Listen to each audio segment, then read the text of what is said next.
An Ontario man with a long history of run-ins with the law is accused of attacking his girlfriend with an axe, and now she's in the hospital, and he's charged with attempted murder. Jacqueline Powell tells us her friends were caught off guard, but experts say there were warning signs. The victim's roommate, Thomas Adams, wasn't home when it happened, but rushed to the hospital as soon as he heard his friend had been beaten with an axe. Not a very good sight to see. You never picture it happening. You don't.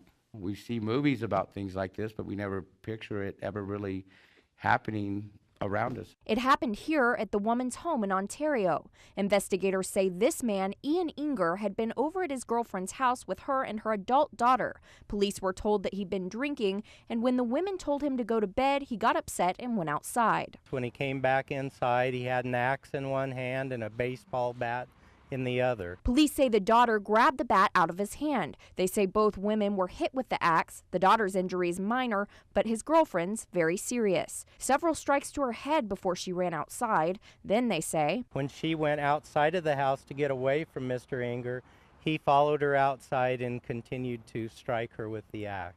The daughter escaped to a neighbor's house and called 911. Emergency crews rushed her mother to the hospital. Ontario PD says Inger ran, but was found and taken to the Malheur County Jail. Adams says Inger had been verbally abusive to the woman before, but had never physically abused her. But when I sat down with a couple of Ontario's Project Dove domestic violence advocates, they told me the verbal abuse is always a warning sign. It's a control thing for the abuser. He has to control everything, and when he feels like he's losing control, that's when it escalates into the physical part. Ontario police say Inger's had a lot of run-ins with the law in the past. Our agency's had close to 100 contacts with him over the years. But police say this attack is like nothing they've ever seen. Nobody deserves to be treated like this. The victim is set to receive recovery services from Project Dove once she's released from the hospital, and she'll have a good friend watching out for her too. All I gotta say is, hope he does a lot of time for it, and best never ever come around.